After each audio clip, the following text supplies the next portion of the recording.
Morning. How are you? Morning ramble from the car. Just dropped my wife off and heading for Starbucks, of course. I didn't sleep well last night. I think it's about, I don't know, about 2 o'clock, half 2 or something. I woke up and again at 4, and then oh my god. So last night it was a long day, about 14-hour day. Got home at 11 o'clock after an evening session with IBM at a round table where there was about 4 or 5 other cybersecurity experts from various companies, and we'd kind of just discuss the world at large, some of the problems we're facing, and then there's an MC that asks particular questions and keeps the chat going. So it's really good, but it really, your brain becomes really active, and you find it hard to get to sleep. Well, I did, and I left early. They were all going for drinks, and I'm like, no, I don't drink, so I'll just sneaked off. Actually, the sneaking off is a bit of a thing for me at the moment.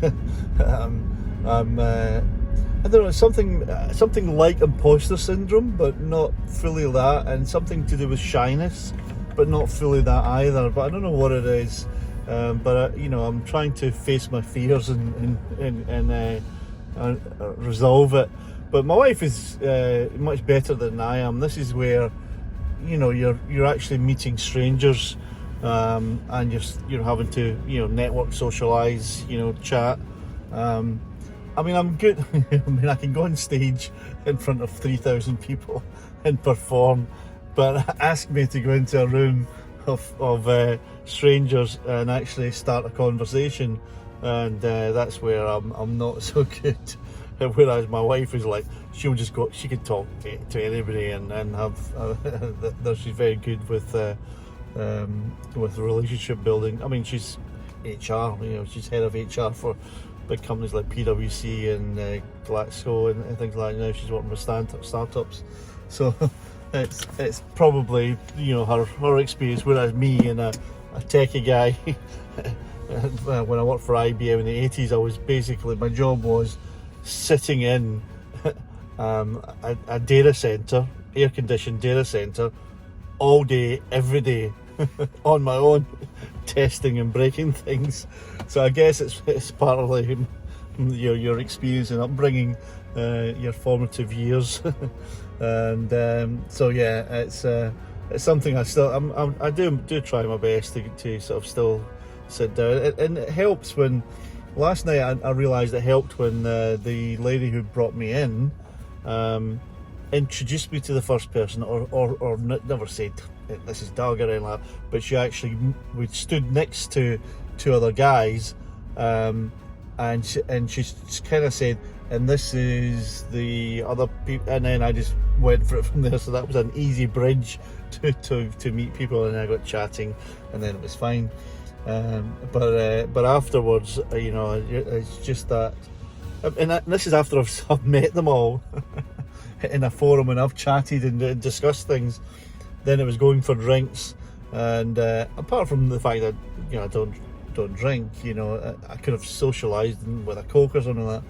But and the fact that I knew I was going to get tired of it and make it home in time, But there is still that thing where, how do I? When I go into that forum, if you like, just that awkwardness of engaging in the first conversation. It's one of those things that just gets to me, and I can't crack it yet, but maybe sometime in the future, maybe a session with Diane Lowther, or Brilliant Minds on the NLP side of things, and that might help resolve it. So I went to a session on imposter syndrome, and I thought, I shouldn't be here. I get that all the time. I mean, it's the same in the film. I was at BAFTA the other night there, the AGM, and I've been a BAFTA member for 20 years, and I've put in a lot and I've given a lot, and but I still feel at the end of the night, they said, we'll have drinks in the bar, and then they all kind of congregated in the bar, I went to the bar. I grabbed a glass of water, and I went to the balcony, sat on my own, looked at my phone, and then left. So when it comes to networking, and the power of networking, that's probably the value, a lot of the value you get. But the power of networking I get tends to be online networking, and that's where the connections come from. That's how it is powerful, but it's probably powerful just having verbal communication rather than email or links and messages. So yeah, that's the thoughts for the day. What have I got for you? Oh yeah, I was in Sky Garden last night, so I've got some images of Sky Garden, and that's quite an impressive building. Lovely garden on the 35th floor, I think it was, 35th, and we were on the 37th. We just went upstairs.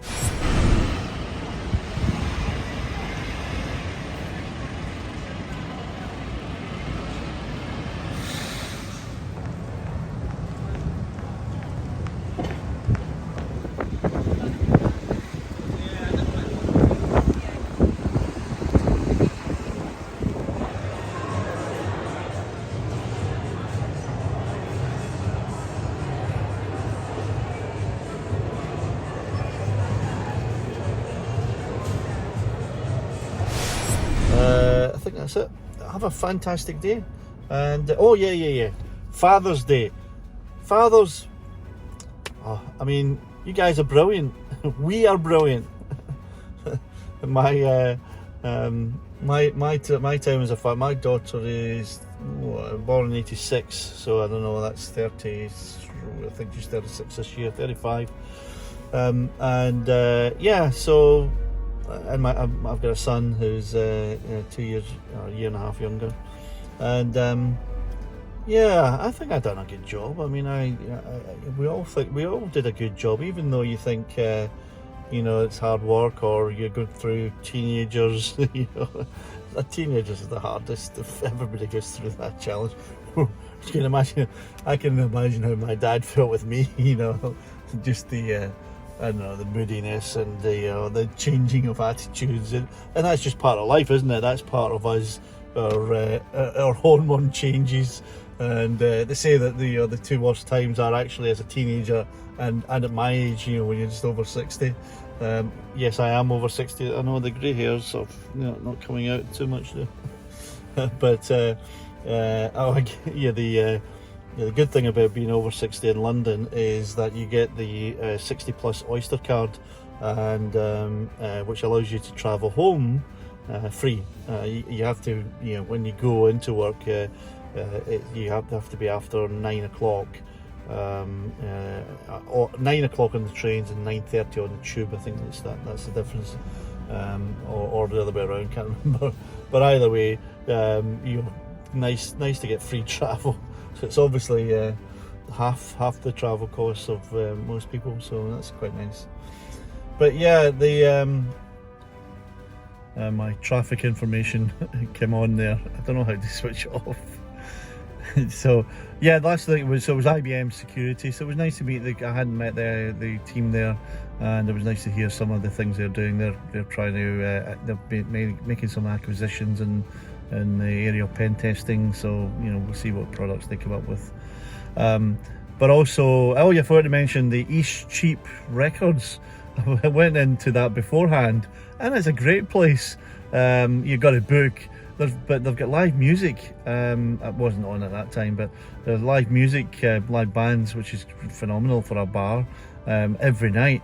And you go in, and I think there's a few of them around London. But it's full of albums, those things. Yeah, you know what I mean, vinyl, and so it's my kind of place. Took a few pictures for you to see, but yeah, nice atmosphere, and it was starting to get quite buzzy before the live music, and I'm sure the live music will be brilliant up there. So yeah, that's I recommend that.